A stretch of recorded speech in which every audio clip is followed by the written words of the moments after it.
샬롬이라는 큰 주제로 한 10번 정도 말씀을 준비하고 있는데 오늘은 4번째입니다. 하나됨의 온전함이라는 제목으로 말씀을 드리려고 합니다. 샬롬, 평안이잖아요.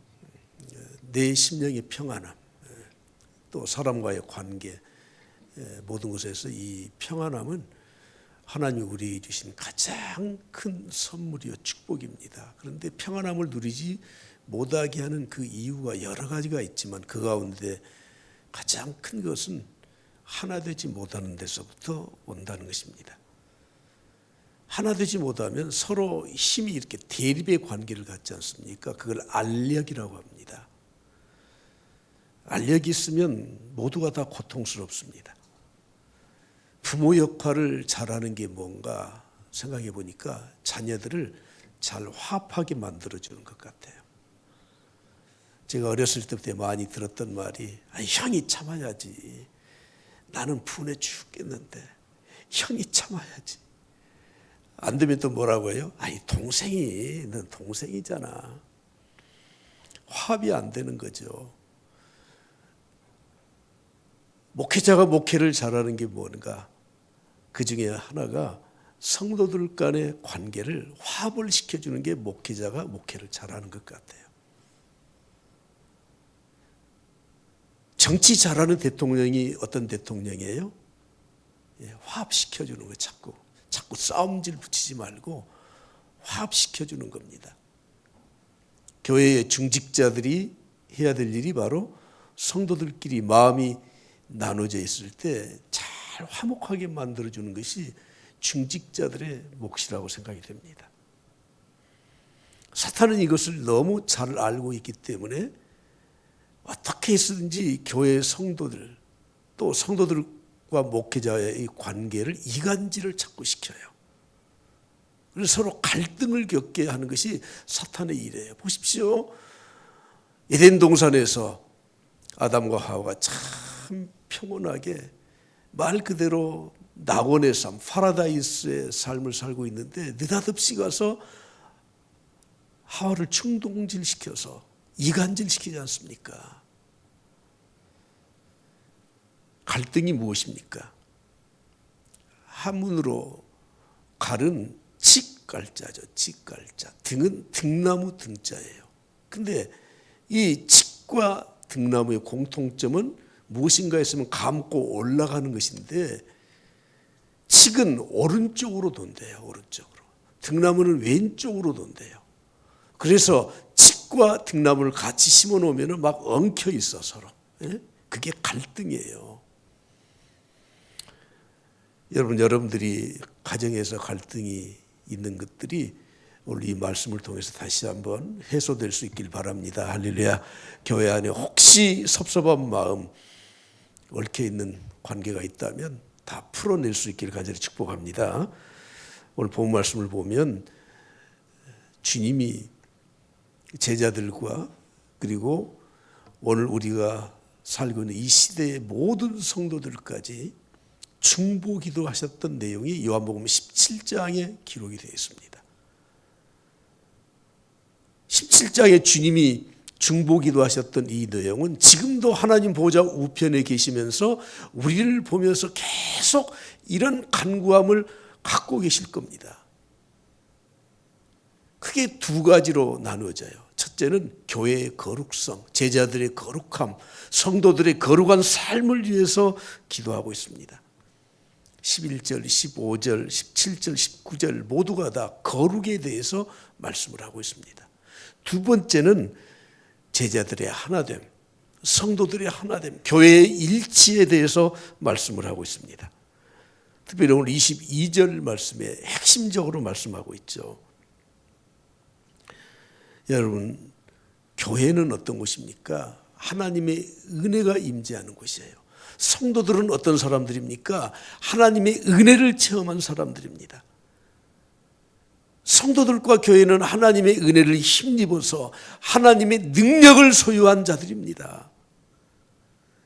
그 능력으로 하나님을 영화롭게 하고 이 땅에서 평안한 삶을 살 뿐만 아니라 복음을 증거해서 하나님의 나라를 확장해야 될 사명이 교회와 성도들에게 있습니다. 그런데 교회가 거룩하지 못할 때, 깨끗하지 못할 때 교회는 사명을 저버리게 되는 겁니다. 성도들의 삶이 거룩하지 못할 때, 죄악에 벗어나지 못할 때, 죄악에서 벗어나지 못할 때 그들은 성도들의 사명을 감당할 수가 없는 것입니다. 주님 말씀하셨습니다. 너희는 세상의 소금이다. 예, 소금이 되어라가 아니에요. 우리는 세상의 소금이에요. 교회는 소금이에요. 그런데 만일 소금이 맛을 잃으면 다만 밖에 버려져 사람들에게 밟힐 뿐이라고 말씀하고 있습니다. 팔레스타인에서는 소금을 이 암염, 나트륨이 들어있는 성분이 들어있는 그 돌, 바위를 깨다가 놓고 녹아내린 물로 소금으로 사용했었죠. 여러분, 소금기가 다 빠지면, 나트륨이 다 빠지면 그 돌멩이는 쓸데없어서 그건 밖에 버리는 거예요. 교회의 거룩함을 상실하게 될 때, 성도들이 거룩한 삶에서 멀어질 때 우리는 버림을 받을 수밖에 없습니다. 그래서 주님은 교회를 위해서, 제자들을 위해서, 올 21세기에 살고 있는 우리 성도들을 위해서 거룩하기를 간절히 간구하고 있습니다. 두 번째는 교회는 하나가 되어야 된다는 것입니다. 영적으로 또는 외적으로 모든 면에서 교회가 일치하게 될 때, 그럴 때 하나님께 영광이 되고 교회의 사명을 온전히 감당할 수 있습니다. 다시 말씀드리지만 이것을 너무너무 잘 알고 있기 때문에 사탄은 사람들을 자꾸 충동질을 합니다. 어떻게든지 하나됨을 깨려고 하는 겁니다. 분열을 시키려고 하는 겁니다. 성도들의 마음에 시기심, 질투심, 그리고 다툼을 일삼게 해서 교회의 평안을 깨려고 하는 것이 사탄의 계략이라는 것입니다. 교회 개척하면서 여러 군데 이 교회 성장 세미나가 있더라고요. 참 많이도 다녔습니다. 지금 여의도 순복음교회 당회장으로 계신 이영훈 목사님이 교회 성장 연구소라는 것을 만들어서 운영하고 계실 때 교회 성장 세미나에 갔더니 농담으로 그렇게 말을 하더라고요. 여기 뭐로 오셨습니까? 교회는 싸우지만 않으면 부흥돼요. 그러더라고. 복음 자체가 부흥이에요. 복음은 겨자씨 하나과 같아서 그것이 땅에 떨어져서 싹이 나고 그리고 자라면 온갖 새들이 깃들일 만큼 성장하는 것이 복음의 본질입니다. 가루가 반죽기 가득한 그 그릇에 누룩 이스트 하나를 딱 떨어뜨려 놓으면 얼마 지나지 않아서 온통 그것이 누룩으로 번지지 않습니까? 사랑하는 성도 여러분, 주님은 이것을 너무 잘 아셨기 때문에 이렇게 말씀하셨습니다. 스스로 분쟁하는 나라마다 황폐하여질 것이다. 스스로 분쟁하는 동네나 집마다 서지 못할 것이라고 말씀을 하고 있습니다. 튀르키예에 지진이 일어나서 사망자가 수만 명을 지금 넘어서고 있는데 엄청난 강진이었던 것 사실입니다. 그런데 누가 이렇게 해설을 하더라고요. 20년 동안 독재하면서 나라가 대립의 관계에 있고 이웃나라와 관계에서 지진을 예방하는 그 예산을 세워놓고도 지금 그게 어디로 갔는지도 모르는 나라꼴이 그렇게 되니 지진이 일어나서 더 많은 피해를 입었다고 하는 거예요. 저는 우리나라가, 우리 정치가 현재 우리가 처해 있는 입장이 외부의 침략 또는 경제적인 어려움, 이것도 문제이지만 그러나 여러분 아무리 힘들어도 다 이겨낼 수 있습니다. 하나만 되면 이겨낼 수 있는 겁니다. 여러분 IMF를 겪어보지 않았습니까? IMF를 통해서 많은 가정들이 산산조각 나는 가정도 있지만 오히려 그 어려움을 당할 때 하나가 되었던 가정은 굳건하게 일어섰습니다. 학교 다니던 아들이 아버지 제가 1년 2년 휴학하겠습니다. 내가 돕겠습니다. 아르바이트 하겠습니다. 오늘 본문에서 성부 하나님과 성자 하나님의 하나됨에 대한 본을 우리에게 보여주십니다. 21절 말씀 다 같이 보겠습니다. 아버지여, 아버지께서 내 안에 내가 아버지 안에 있는 것 같이 그들도 다 하나가 되어 우리 안에 있게 하사 세상으로 아버지께서 나를 보내신 것을 믿게 하옵소서. 아버지가 내 안에 내가 아버지 안에, 본질적으로 성자 하나님과 성부 하나님은 한 분이셨습니다. 본성이 한 분이셔요. 그러면서 우리한테 예를 들어서 나와 아버지는 하나다 하는 것을 우리에게 본으로 보여주신 것입니다. 물론 인격적인 구분이 있죠. 성부 하나님, 성자 하나님, 성령 하나님. 그러나 빌립보서 2장 6절에서 말씀하는 것처럼 그는 근본 하나님의 본체셔요. 하나님과 하나라고 말씀을 하고 있습니다.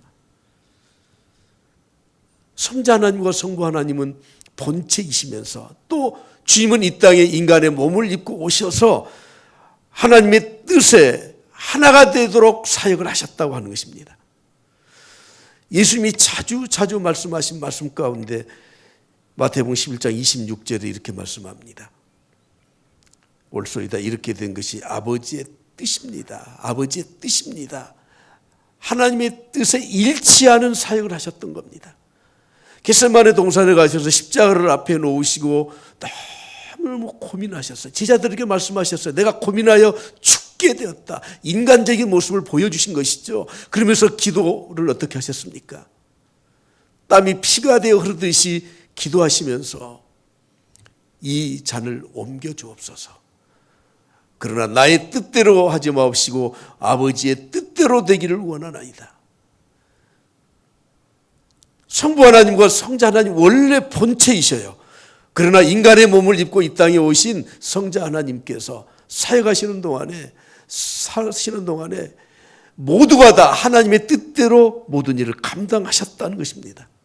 갈라디아서 1장 4절에 말씀합니다. 그리스도께서 하나님 곧 우리 아버지의 뜻을 따라 하나님의 뜻을 따라 어떻게 하셨습니까? 이 악한 세대에서 우리를 건지시기 위하여 우리 죄를 대속하기 위하여 어떻게 하셨습니까? 자기 몸을 주셨습니다. 생명을 주셨습니다. 그러므로 하나님의 뜻에 일치되게 살아갈 때 참된 하나됨이 있을 수 있다는 것입니다. 뿐만 아니라 주님은 주님과 우리 성도들, 주님과 제자들이 하나가 되었다는 것을 우리에게 선포하고 계시지 않습니까?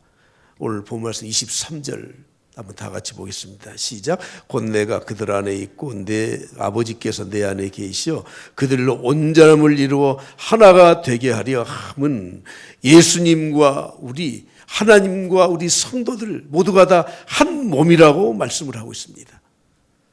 그래서 우리는 매번 예배를 드릴 때마다 사도신경으로 신앙 고백을 합니다. 이것이 우리의 신앙입니다 하는 고백입니다. 그건 기도문이 아닙니다. 어떻게 고백합니까? 성도가 서로 교통하는 것과 성도가 서로 교통하는 것, 연합되어 있는 것, 영적 교제하는 것을 고백하고 있지 않습니까? 성부 하나님, 성자 하나님 한 분이셔요. 성자 하나님은 항상 하나님의 뜻을 따라서 살아가셨습니다.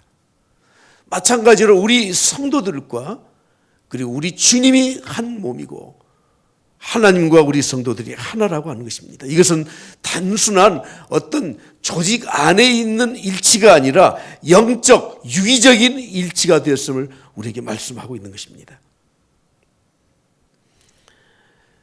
교회를 개척하면 성도 한 명이 얼마나 소중한지는 개척해보면 알아요. 그래서 우리 목사님들이 그래요. 개척 안 해보면 목사도 뭔지 몰라. 그러진 않겠지만 우리 교회 초창기 때 오셨던 어떤 성도님이 기도도 많이 하신 분인데 그러더라고요. 저한테 목사님 영과 내 영이 자꾸 부딪혀요. 영이 부딪힌다는 말은 내가 한 번도 못 들어본 것 같은데 그 의미는 알겠어요. 목사님 내 마음에 안 들어요. 그런 뜻일 것 같아.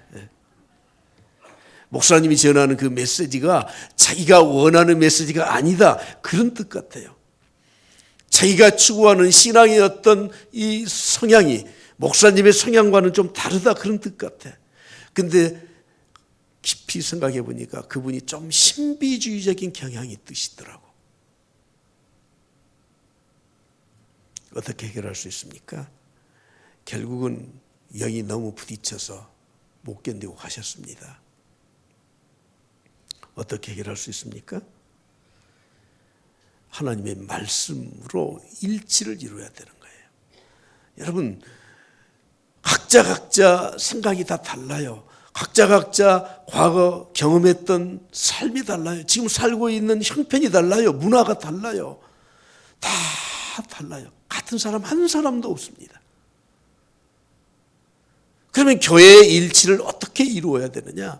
오직 하나님의 말씀 안에서 이루어지는 것입니다. 에베소 4장 1절부터 3절이 이렇게 말씀하죠. 그러므로 주 안에서 갇힌 내가 너희를 권하노니 너희가 부르심을 받은 일에 합당하게 행하라. 부르심을 입은 일에 합당하게 행하라. 모든 겸손과 온유로 해라. 오래 참음으로 사랑 가운데서 서로 용납하라. 평안에 매는 줄로 성령이 하나 되게 하신 것을 힘써 지키라고 말씀을 하고 있습니다. 우리가 영적 일치를 이룰 수 있는 것은 오직 하나님의 말씀 안에서, 부르심의 소망 안에서 서로 하나가 될 수 있다는 것입니다. 몸이 하나고 성령도 한 분이시고 한 소망 안에서 부르심을 받았고 주도 한 분이시고 믿음도 하나고 세대도 하나고 하나님도 한 분이다. 그런데 우리가 하나가 되지 못할 이유가 어디에 있느냐, 이렇게 말씀하고 있습니다. 13세기 이태리의 아시시의 프란시스라고 하는 분이 자기를 추종하는 자들과 함께 모임을 만들었습니다. 하나의 종단, 종파를 형성하게 된 거죠. 하루는 전도여행을 떠나서 오랜만에 돌아왔더니 남아있는 제자들이 싸우고 난리가 났어요. 갈등이 생긴 겁니다. 어떤 제자가 이렇게 말을 합니다. 선생님, 우리가 이런 갈등을 겪는 이유는 생활의 이 수칙, 법, 우리의 규율, 이것이 세밀하게 정해져 있지 않기 때문에 그렇습니다. 어떤 사람은 6시에 일어나야 된다고 하고, 어떤 사람은 아이고 우리가 수도사인데 4시에 일어나야 된다고 하고, 그래서 법을 만들어야 됩니다. 법을. 맞아요? 틀려요? 예, 맞는 말 같아. 그때 프란시스는 이렇게 말했습니다. 아무리 법을 만들어도, 규정을 만들어도 서로 사랑할 수 없을 때는 그 무용지물이다. 제자가 다시 말합니다. 그러면 우리가 다툼 없이 사랑할 수 있는 방법이 도대체 뭐겠습니까? 프란시스는 이렇게 말합니다. 우리가 철저하게 한 형제임을 인식하는 방법밖에 없다. 우리는 예수 그리스도의 십자가의 은혜로, 그 피공로로 구원받은 형제들입니다. 할렐루야. 그 안에서 서로 사랑하는 마음 외에는 방법이 없는 거예요. 하루는 프란시스가 먼 길을 가느라 나귀를 타고 왔습니다. 그런데 그 나귀를 끌고 가는 제자가 귀족 출신이에요. 돈도 많아요. 집이가 있어요. 그러나 그 다 버리고 프란시스의 제자가 되기 위해서 수도원에 와서 살고 있었는데 하필이면 그 사람이 나귀를 끌고 와요. 한참 가다가 눈치를 보니까 그 사람이 속마음이 보여. 내가 귀족인데 내가 이거 끌고 갈 수 있어? 마음의 불평, 시기하는 마음, 원망하는 마음이 일어났습니다. 그때 눈치를 채고 얼른 내려왔습니다. 그리고 가서 타십시오. 제가 끌고 가겠습니다. 레오날드라는 이 제자가 그때 무릎 꿇고 회개했습니다. 내가 나쁜 마음 먹었습니다. 여러분, 성령님의 감동으로 하나님의 말씀 아래 무릎을 꿇고 서로 겸손함을 가질 때 우리는 하나가 될 수가 있는 거예요. 주님은 우리에게 말씀하십니다.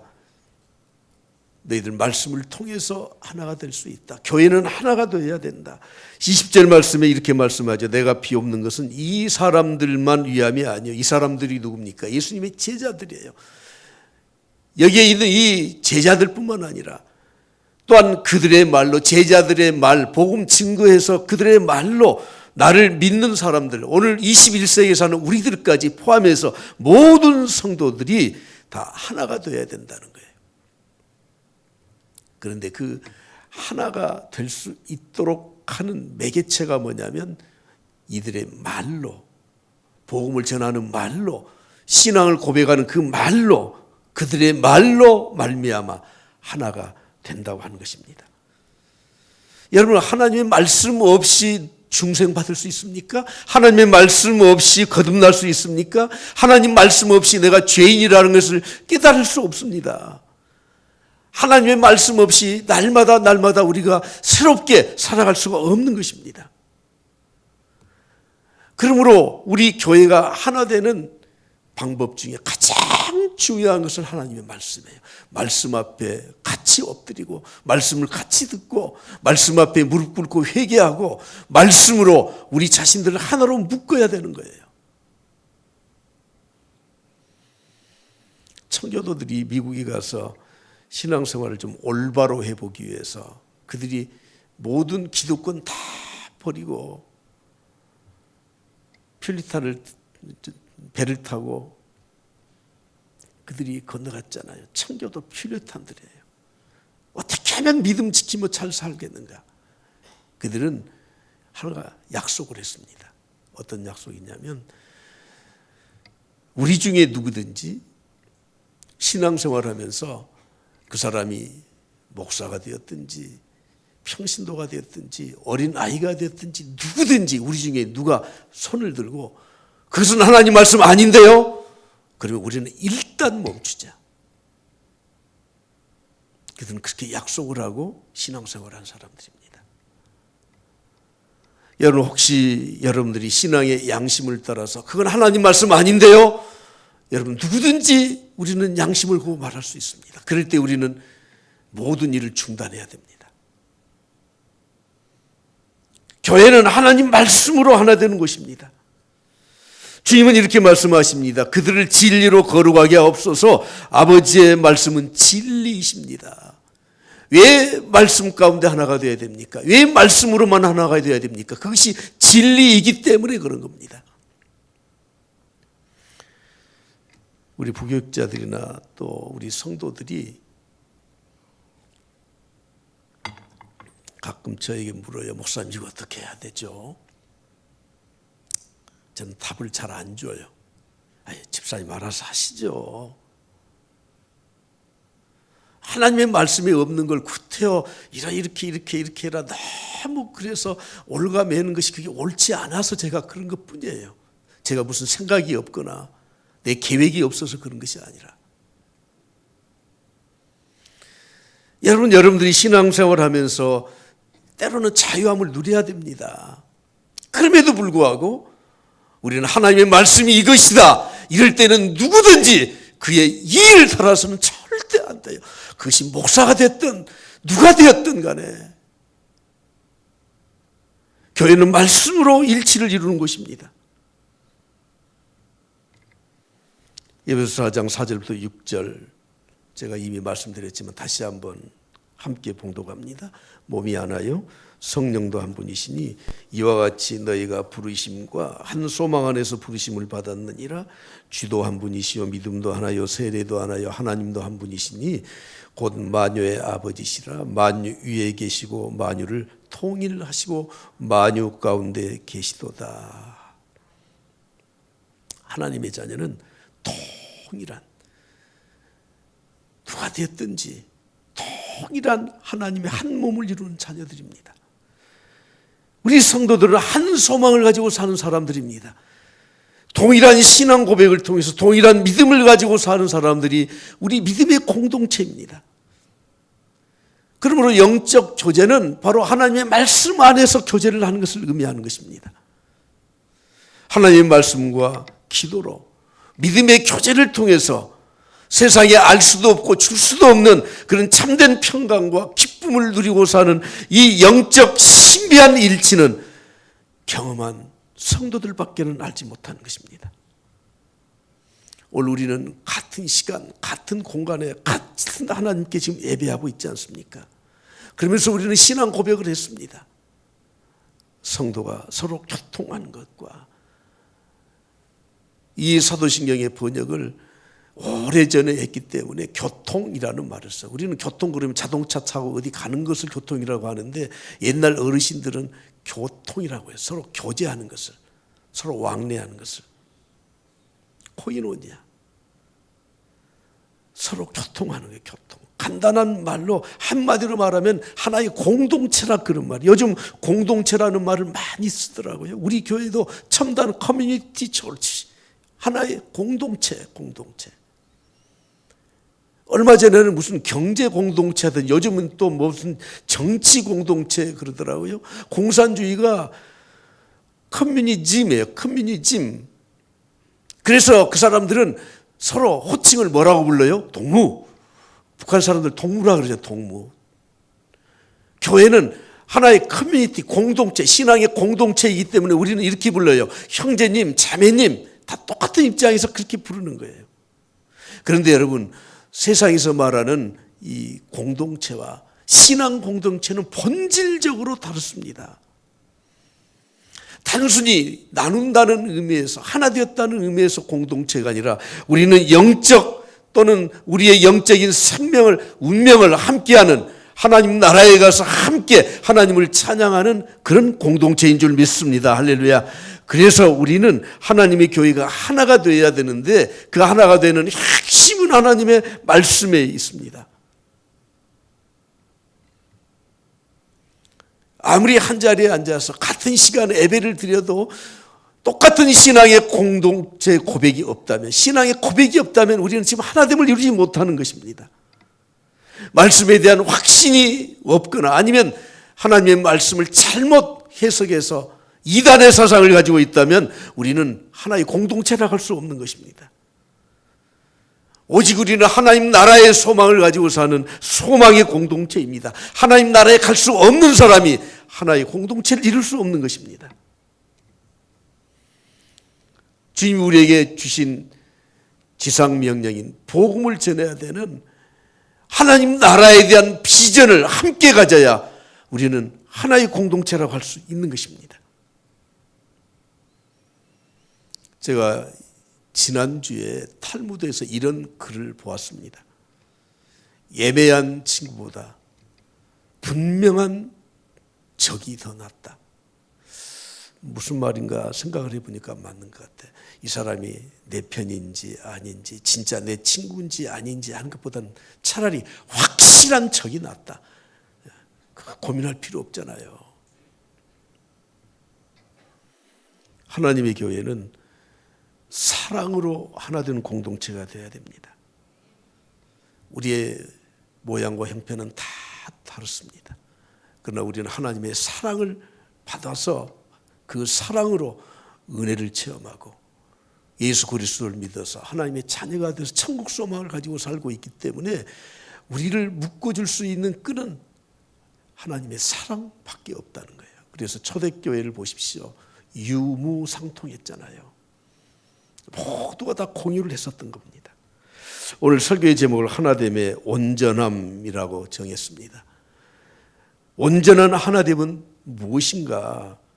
23절 말씀 다 같이 보겠습니다. 23절 다 같이 봅니다. 곧 내가 그들 안에 있고 아버지께서 내 안에 계시어 그들로 온전함을 이루어 하나가 되려 하려 함은 아버지께서 나를 보내신 것과 또 나를 사랑하신 것 같이 그들도 사랑하신 것을 세상으로 알게 하려 함이로소이다. 아멘.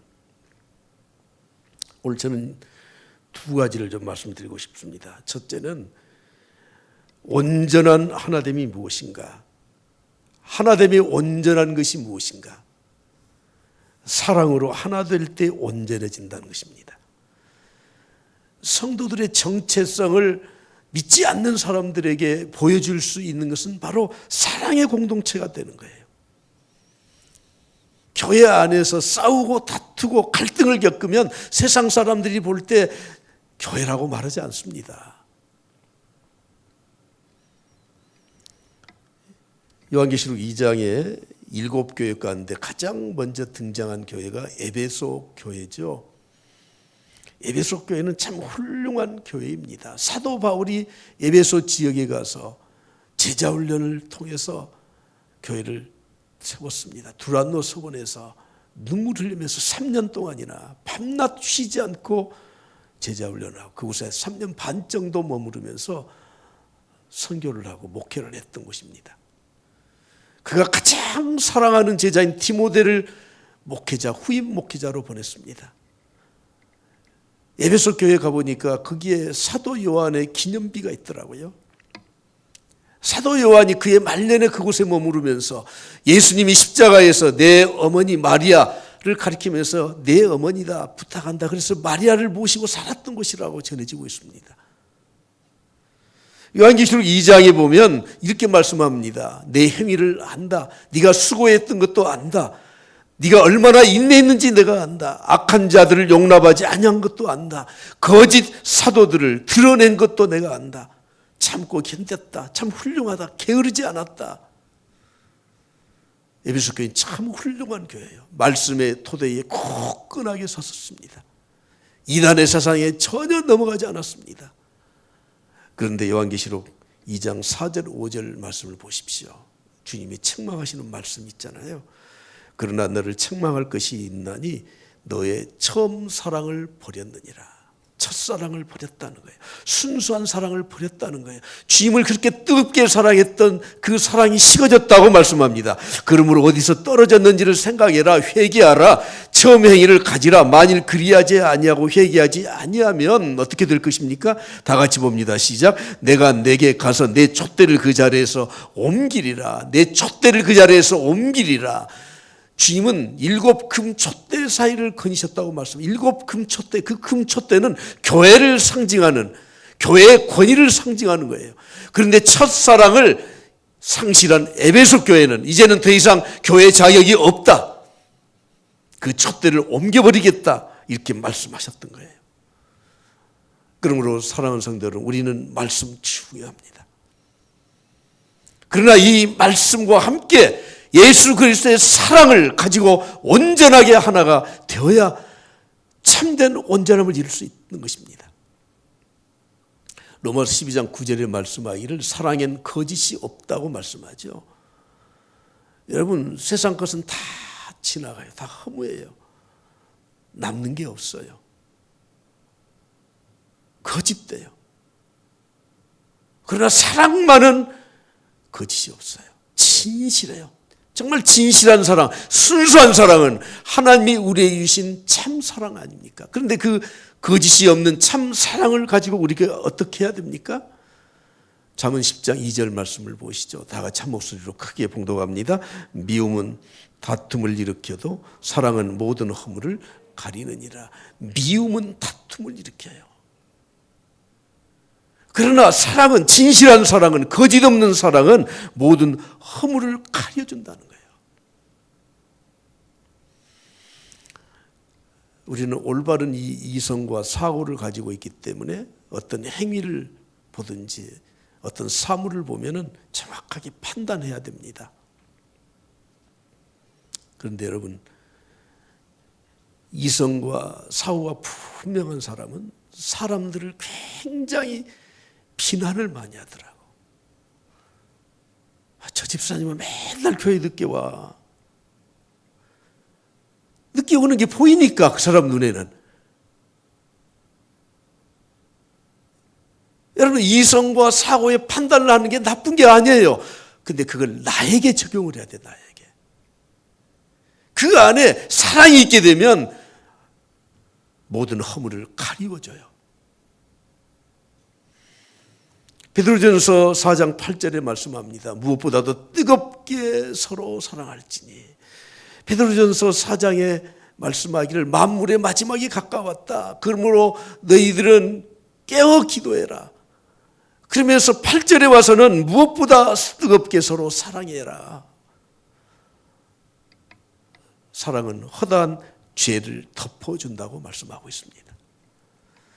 여러분, 하나님의 교회 하나됨을 이루어야 됩니다. 여러분의 가정이 하나가 되어야 됩니다. 할렐루야, 할렐루야. 우리는 믿는 하나님의 사람들이에요. 하나님의 은혜를 받은 사람들이에요. 하나님의 영인 성령이 내 안에 거하시는 그런 사람들입니다. 우리 하나 되어야 돼. 말씀으로 뿐만 아니라 그 위에 사랑으로. 그래서 사랑을 갖게 되면, 순수한 거짓 없는 사랑을 갖게 되면 허물을 덮어주고 죄를 덮어주고 다 감싸 줄 수 있다고 하는 겁니다. 한 가지 더 말씀드리겠습니다. 목적이 분명해지면 사람들은 잘 안 싸워요. 무슨 말이냐면, 지금 나라에 전쟁이 일어났어요. 그러면 여당 야당이 막 싸우죠. 우리는 안 겪어봐서 잘 모르지만 그때는 싸우면 큰일 나요. 그때는 싸우면 큰일 나요. 예, 적군이 있어서 적군을 물리쳐야 되기 때문에 우리는 영적 싸움터에서 지금 살아가고 있습니다. 우리는 복음을 전해야 될 사명이 있습니다. 그래서 지도자는 항상 분명한 목적, 사명, 그것을 줄 수 있을 때 하나가 되고 힘을 합할 수가 있게 되는 거 아닙니까? 사명을 깨달으면 싸울 수가 없습니다. 교회의 분명한 사명 앞에 교회는 일치를 이룰 수밖에 없다고 하는 겁니다. 본질적인 사명에서 멀어질 때 자꾸 다툼이 일어나는 겁니다. 고린도 교회는 잘 싸웠던 교회로 유명해요. 성경에서 그렇게 소개하고 있습니다. 왜 싸웠습니까? 고린도 교회에 은사가 없었습니까? 어떤 교회보다도 은사가 풍성했던 교회. 고린도 지역은 그 사람들은 부자로 잘 살았어요. 돈 많았어요. 그런데 왜 싸워요? 그들에게 사랑이 없기 때문에, 분명한 사명이 없기 때문에 싸우는 겁니다. 오히려 코로나를 겪으면서 때로는 교회에 어려운 일이 있을 때 그것을 인식만 하고 깨어나기만 하면 우리는 일치될 수 있습니다. 하나 될 수 있습니다. 할렐루야. 제가 평안의 주제로 지금 말씀을 드리고 있습니다. 평안을 깨는 가장 큰 이유 가운데 분열입니다. 갈등입니다. 사랑하는 성도 여러분, 성부 하나님과 성자 하나님이 하나이신 것처럼, 성자 하나님은 하나님의 뜻을 받들어 순종하신 것처럼 우리도 내 안에 계신 성령을 따라서 말씀으로 하나 되고 사랑으로 서로 용납해서 하나 되는 축복의 공동체가 되길 그리스도의 이름으로 간절히 축원합니다.